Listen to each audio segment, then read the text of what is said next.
अरे विद्यार्थियों, छोटे भाइयों बहनों, मिशन इंस्टीट्यूट में आपका स्वागत है। आइए हम लोग चर्चा करते हैं अपने विषय पर। इस दौरान आपने दिवाली के पर्व को बड़े हर्षोल्लास से मनाया होगा और सकुशल स्वस्थ होंगे। परिवार में भी कुशलता का वातावरण होगा। अब आइए पढ़ाई की बात करते हैं। और भारतीय न्याय संहिता 2023 की महत्वपूर्ण धाराओं पर चर्चा हो रही थी, जिसमें हम पढ़ रहे थे जनरल एक्सेप्शंस, आपको याद होंगे। और उस एक्सेप्शन में हमने आपको बताया था कि किस तरह से बचाव हो सकता है। हमने तथ्य की भूल के बारे में बताया आपको, न्यायाधीश के कार्य के बारे में बताया, न्यायानुमत वाली बात बताई, और 7 वर्ष से कम उम्र के बच्चे की बात बताई, 7 वर्ष से अधिक और 12 वर्ष से कम उम्र के बच्चे की बात बताई। अनैच्छिक मतता और ऐच्छिक मतता की चर्चा हुई, सम्मति की चर्चा हुई। हमने आपको बताया सम्मति कब कैसे महत्वपूर्ण हो जाती है, किसी व्यक्ति के फायदे के लिए दी गई सम्मति, ये बताया आपको, है ना। ऐसे बहुत सारी बातें, और विकृत व्यक्ति के कार्य को बताया। उसी क्रम में अब अगली धारा में हम लोग चल रहे हैं, और अगली धारा हमारी है धारा 28, जो आईपीसी की धारा है 90। अगर हम भारतीय दंड संहिता की बात करें, आईपीसी जो 1860 का कानून था, इसकी धारा की बात करें तो यह है सेक्शन 90। ध्यान दीजिएगा, ठीक है। और ये धारा भी सम्मति के संदर्भ में ही है, कंसेंट के संदर्भ में है, कि कब कंसेंट को कैसे महत्व मिलता है। ये सारी बातें हम लोग यहाँ पढ़ रहे हैं। आइए देखें धारा की हेडिंग को, पहले देखें। सम्मति जिसके संबंध में यह ज्ञात हो कि वह भय या भ्रम के अधीन दी गई है। यानी अगर कोई सम्मति है, कोई कंसेंट है, और जिसके बारे में हमें ये पता है कि वो भय के कारण दी गई है या भ्रम के कारण दी गई है, तो उस सम्मति की क्या लीगलिटी है, क्या होगा, क्या कहा जा रहा है कानून में, ये देख रहे हैं। कोई सम्मति ऐसी सम्मति नहीं है जैसी कि इस संहिता की किसी धारा से आशयित है। यानी जो सम्मति भय और भ्रम के अधीन दी गई है, उसे सम्मति नहीं माना जाएगा। उस संदर्भ में हम आने वाली धाराओं में पढ़ेंगे, देखेंगे क्या क्या कहा जा रहा है खंडों में। इसके अंतर्गत उस संबंध में सम्मति को नहीं माना जाएगा, यानी उस धारा से आशयित नहीं है। इट इज नॉट इंटेंडेड, है ना। उससे क्या कहा जा रहा है, इंटेंडेड बाय, ठीक है। उससे आशयित नहीं है, यानी उसका आशय वो नहीं माना जाएगा। अब देखें पहले खंड में क्या कहता है। पहला खंड, यदि वह सम्मति, यानी उस कंसेंट की बात हो रही है जिसमें कोई व्यक्ति किसी कार्य को करने की अपनी इच्छा को जाहिर करता है, उसी को हम सम्मति कहते हैं, ठीक है। तो क्या कहा जा रहा है, यदि वह सम्मति किसी व्यक्ति ने क्षति के भय के अधीन, ध्यान दीजिएगा, क्षति के भय के अधीन या तथ्य के किसी भ्रम के अधीन दी हो, और यदि कार्य करने वाला व्यक्ति यह जानता हो या उसके पास विश्वास करने का कारण हो कि ऐसे भय या भ्रम के परिणाम स्वरूप वह सम्मति दी गई थी। देखिए, ये इंपॉर्टेंट पार्ट है कि किसी व्यक्ति को अगर क्षति की स्थिति हो, नुकसान की संभावनाएं हो कि मेरा नुकसान हो जाएगा, इस वजह से उसने किसी बात में अपनी कंसेंट दे दी है। अब देखो, जब बैनामा होता है ना, जमीन जायदाद के बैनामा होते हैं, कोई जमीन प्रॉपर्टी बिकती है, मकान बिकता है, उसमें लिखा रहता है कि बिना किसी भय के, बिना किसी डर के, मैं अपनी इच्छा से, बिना धमकाए हुए, मैं अपनी इच्छा से, अपने आप में विश्वास करते हुए, मैं इस चीज़ के प्रति एग्री हूँ। यानी वो लाइन कहीं ना कहीं आएगी कि मैं स्वतः अपनी इच्छा से ये कार्य कर रहा हूँ, मुझे कोई भय या किसी प्रकार से कोई धमकाया गया नहीं है, मैं अपनी इच्छा से, अपनी स्वयं की विल के आधार पर ये कार्य करने जा रहा हूँ। पॉइंट क्लियर हो रहा है, ध्यान दीजिएगा। क्योंकि बिना अपनी इच्छा के आप जबरदस्ती करेंगे तो ऐसे सारे मकान बिक जाएंगे, ऐसे सारी प्रॉपर्टी बिक जाएंगी, और ऐसे ही दोनों पार्टी को कहने का अवसर मिलेगा, ठीक है। तो जो गुंडे बदमाश होते हैं वो ऐसे ही डरा धमका के प्रॉपर्टी लेते हैं, तो इसीलिए लाइन लिखी होती है। तो क्या कहा जा रहा है, भय या भ्रम के परिणाम स्वरूप। तो ये भय और भ्रम कैसा है कि अगर हमें कोई नुकसान होने का खतरा है, उसका हमें भय है, या हमें कोई फैक्ट ही नहीं पता। क्या कहा जा रहा है कि तथ्य के किसी भ्रम के अधीन, हमें उसके बारे में एग्जैक्टली पता ही नहीं है कि हाँ ये चीज़ें हैं, और फिर भी हमने उसी अंदाज में हमने कह दिया हाँ ठीक है, हम भी ये करना चाहते हैं। तो अगर इन परिस्थितियों में कोई सम्मति दी गई है, तो और जिसके बारे में कहा जा रहा है कि यदि कार्य करने वाला व्यक्ति यह जानता है कि उसके पास विश्वास करने का कारण हो कि ऐसा भ्रम या भय के परिणाम स्वरूप सम्मति दी गई है, तो ऐसी सम्मति को सम्मति नहीं माना जाएगा। पहला खंड है, इसको ध्यान दे लेंगे हम लोग। क्या कहा जा रहा है? If the consent is given by a person under fear of injury और under a misconception of fact, and if the person doing the act knows or has reason to believe that the consent was given in consequences of such a fear or misconception, और यानी इन बातों को ध्यान रखना है। तो पहला बिंदु तो हमारे पास अभी निकल करके आ गया कि भय या भ्रम। ठीक है, तो हमारे दिमाग में क्या चीजें आई कि नंबर एक तो बात निकल कर आई कि किस चीज का? क्षति का भय। और दूसरी बात क्या निकल करके आई कि तथ्य का भ्रम। ये दोनों बातें याद रखिएगा। अगर ऐसा करने वाला जानता है या विश्वास करता है तो ऐसी सम्मति को क्या कहा जाएगा?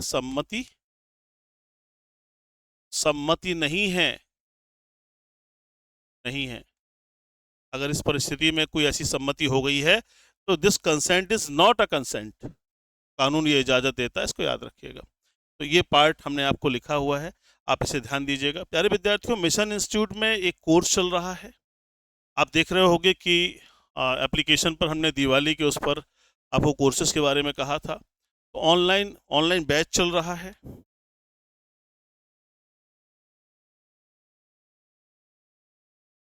जिसके एडमिशन्स चल रहे हैं 3 नवंबर तक।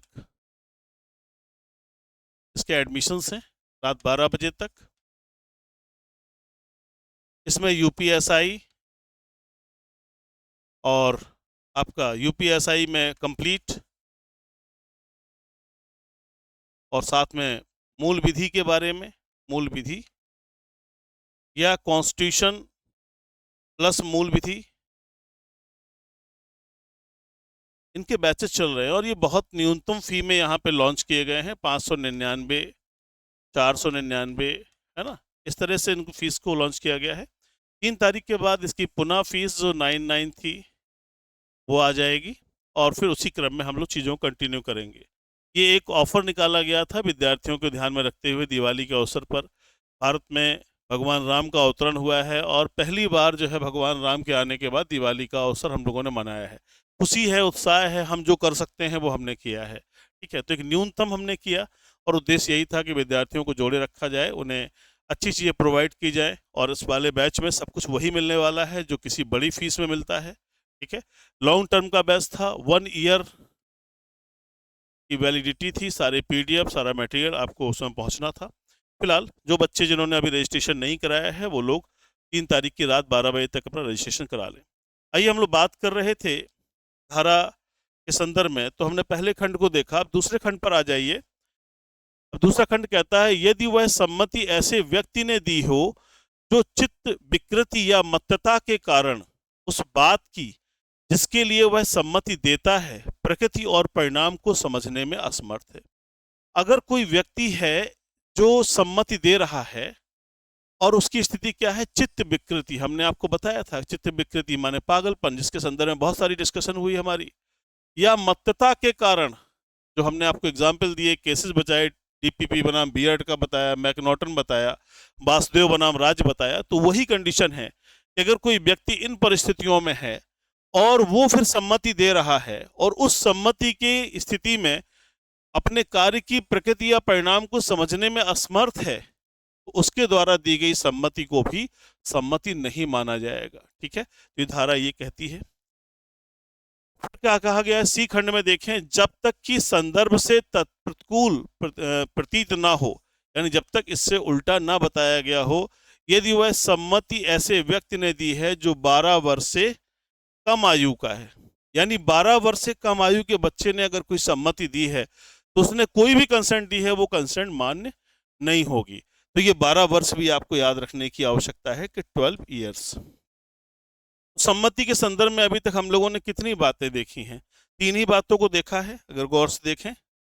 पहली बात तो हमने कौन सी देखी? अगर हम ए ऑप्शन में आए तो हमने देखा कि भय या भ्रम। ठीक है, दूसरा हमने क्या देखा इसमें? विकृत चित्त। या मत्तता की स्थिति वाला,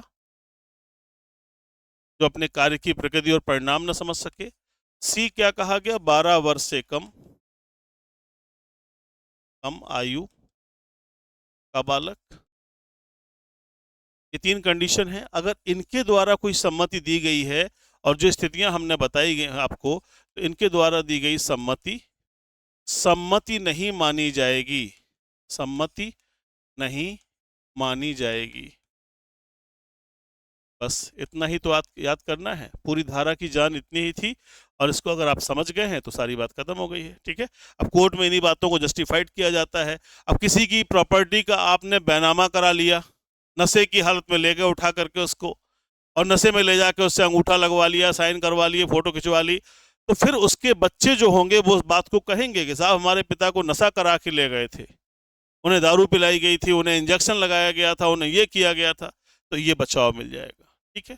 मत्तता की, कोई व्यक्ति पागल है, मानसिक रूप से विकृत है और उसकी प्रॉपर्टी को आपने हड़प लिया है, तो उसको भी बचाव मिलेगा कि भैया परिवार को सूचित क्यों नहीं किया गया, अकेले पकड़ के ले जाके बैनामा क्यों करवा लिया आपने, क्यों रजिस्ट्री करा ली अपने नाम से। ठीक है। ऐसे एग्जाम्पल को ध्यान रखना है। इसी प्रकार भय और भ्रम की कहानी मैंने बताई, 12 वर्ष से कम आयु का बालक है, उससे आपने कुछ कराया, तो ये सारी चीज़ें याद रखिएगा। उम्मीद करते हैं सारी बातें इजीली आप तक जा रही होंगी और आप इसे पढ़ रहे होंगे। 5 तारीख से एप्लीकेशन पर प्रॉपर क्लास आ जाएगी और इसके बाद सिस्टमेटिक हम लोग आने वाले समय में चर्चाएं करेंगे और सारे एक्ट, सारे धारा, सारे अधिनियम को पढ़ेंगे। साथ ही मैथमेटिक्स, रीजनिंग और हिंदी और इन सभी की कक्षाएं प्रॉपर हो जाएंगी। तो इससे एक सिस्टमेटिक पढ़ाई का आपका आधार बन जाएगा। अगली धारा पर आ जाइए, धारा 29। ये धारा 91 है। अगर पुरानी धारा आईपीसी की देखें तो ये सेक्शन 91 है। थोड़ा सा इंपॉर्टेंट है क्योंकि इससे 1-2 धाराएं और निकल करके आएंगी। क्या कहा जा रहा है, ऐसे कार्यों का अपवर्जन जो कारित हानि के बिना स्वतः अपराध हैं, यानी जो कारित हानि के बिना स्वतः अपराध हैं। Exclusion of acts which are offences independently of harm caused. स्वतः अपराध हैं, यानी ऐसे कार्यों का अपवर्जन ना किया जाना जो कारित हानि के बिना भी स्वतः अपराध हैं, यानी ऐसे कार्य जो जिनमें कोई नुकसान भले ही ना हो लेकिन वो फिर भी अपने आप में अपराध हैं। इन चीजों को हम पढ़ने जा रहे हैं। आइए देखें कौन सी धारा, क्या बातें कही जा रही हैं। कहा जा रहा धारा 25, 26, 27। धारा 25, 26, 27 में हमने 25 में पढ़ा था सम्मति के बारे में। हमने आपको कहा था, तलवारबाजी वाली बात याद आ रही होगी। 26 में हमने आपको कहा था किसी व्यक्ति के फायदे के लिए। ठीक है। हमने फायदे वाली बात बताई थी कि कोई उसे ऑपरेशन कराना है, कुछ कराना है। 27 में हमने बताया था आपको संरक्षक की बात, याद आ रही होगी आपको संरक्षक की बात, कि गार्जियन के द्वारा सम्मति दी जा रही है ना, बच्चे की पथरी का ऑपरेशन करवाना है, उसके लिए सम्मति दी जा रही है। तो 25, 26, 27, ठीक है, कि अपवादों का विस्तार उन कार्यों पर नहीं है, यानी उनके अपवाद जो दिए गए उनका विस्तार उन कार्यों पर नहीं है जो उस अपहानि के बिना भी स्वतः अपराध हैं। जो उस व्यक्ति को जो सम्मति देता है या जिसकी ओर से सम्मति दी जाती है उन कार्यों से कारित हो या कारित किए जाने का आशय हो या कारित होने की संभावना हो। यानी 25, 26, 27 की बातों को ध्यान में न रखते हुए अवॉइड करके चलें हम, और फिर हम कहें कि ऐसा कोई कार्य है जिससे किसी व्यक्ति को कोई क्षति तो नहीं हो रही है लेकिन फिर भी वह स्वतः अपराध है। ये वर्ड आपको याद रखना है, इंडिपेंडेंटली हार्मफुल। ठीक है। तो हम इस पर बात कर रहे हैं। इसका एग्जाम्पल बहुत अच्छा है, एग्जाम्पल ही परीक्षाओं में अक्सर पूछा गया है, तो एग्जाम्पल पर हमारी नजर जानी चाहिए। लेकिन यहाँ पर ध्यान देना हमें ये होगा कि वो कार्य कौन से हैं जिनके कारण स्वतः अपराध है। अब देखिए, गर्भपात कराना, देखिए इस बात को ध्यान दीजिए, बहुत अच्छा एग्जाम्पल दिया गया है कि कॉजिंग मिसकैरेज, गर्भपात कराना जबकि वह उस महिला का जीवन बचाने के प्रयोजन से सद्भाव पूर्वक कारित ना किया गया हो। अगर उस महिला के जीवन को बचाने के लिए किया गया है, गर्भपात कराया गया है, उसकी बात नहीं करी जा रही है, उस चीज को छोड़ करके हो रहा है। अब आप समझ रहे होंगे ये प्यार मोहब्बत वाले मामले होते हैं, छिपा छिपी वाले मामले होते हैं। जब कोई पुरुष अपनी स्त्री, अपनी प्रेमिका, अपनी गर्लफ्रेंड के साथ ऐसा एक संबंध डेवलप करता है कि जिसमें उस बच्चे को एक्सेप्ट नहीं कर पाता, तभी वो इस तरह की चीज़ों में इन्वॉल्व होता है। वो पुरुष भी इन्वॉल्व होता, महिला भी इन्वॉल्व होती। तो आइए ध्यान दीजिए, यहाँ पर क्या कहा जा रहा है कि जब तक कि उस महिला का जीवन बचाने के प्रयोजन से सद्भाव पूर्वक कारित ना किया गया हो, किसी अपहानि के बिना भी कोई नुकसान नहीं हो रहा है। जो उसने उस महिला को कारित हो या कारित करने का आशय हो, स्वतः अपराध है। ध्यान दीजिएगा। इसीलिए ऐसी अपहानि के कारण अपराध नहीं है, और ऐसा गर्भपात कराने की उस महिला की या उसके संरक्षक की सहमति उस कार्य को न्यायानुमत नहीं बनाती है। देखिए, समझने की बात है कि गर्भपात कराना किस उद्देश्य के लिए है। अगर हम गर्भपात के लिए जो अधिनियम बनाया गया है, हम उसके नियमों के अंतर्गत चलें तो जनसंख्या वृद्धि को रोकने के लिए भी गर्भपात कराया जा सकता है, या स्त्री के जीवन को बचाने के लिए भी गर्भपात कराया जा सकता है। लेकिन इसके अलावा और ऑप्शंस नहीं है हमारे पास। गर्भपात कराने का क्या उद्देश्य है, क्यों कराना चाहते हैं गर्भपात? उसका रीजन वही है क्योंकि वो इलीगल रिलेशन से डेवलप हुआ है और आप उसे लीगलिटी में नहीं ला सकते। समाज में खड़े होकर वो महिला नहीं कह सकती कि मेरे लीगली सब कुछ चला है, मेरे विवाह से उत्पन्न बच्चा है, ये आप नहीं कह पा रही हो, और वो पुरुष भी आपके साथ खड़ा होकर नहीं कह पा रहा है। इसी वजह से उसे खत्म करना ज़्यादा उचित समझा गया। तो ये उस संदर्भ में धारा है कि भले ही उस स्त्री के दवा खाने से या ऑपरेशन से या किसी चीज़ से वो बच्चा हटाया गया हो, लेकिन फिर भी कहा जा रहा है कि भले ही कोई क्षति बहुत नहीं हुई, लेकिन फिर भी ये अपने आप में अपराध है, क्योंकि इसे स्वतः अपराध की श्रेणी में रखा गया है, और इसके लिए दोषी महिला भी होती है। अगर हम इस किताब की अगर सेक्शन पर जाएं, अगर हम पुरानी किताब के सेक्शन पर जाएं, अगर हम आईपीसी के सेक्शन पर जाएं, तो ये सेक्शन है 312, और अगर हम बीएनएस के सेक्शन की बात करें तो ये सेक्शन है 88। ध्यान दीजिएगा, इन दोनों धाराओं का जो हेडिंग है वो क्या है? उन दोनों की हेडिंग है गर्भपात कारित करना।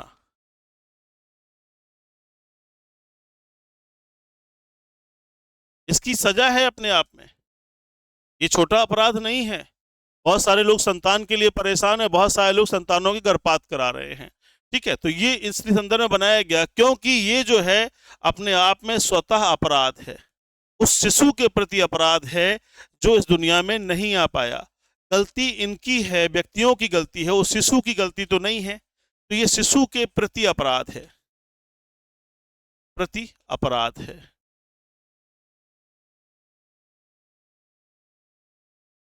तो ये सारी चीजें हैं, इसे ध्यान देने की आवश्यकता है। प्यारे विद्यार्थी, आज हमने जिन धाराओं का जिक्र किया है, उम्मीद करता हूँ आपको समझ में आई होंगी।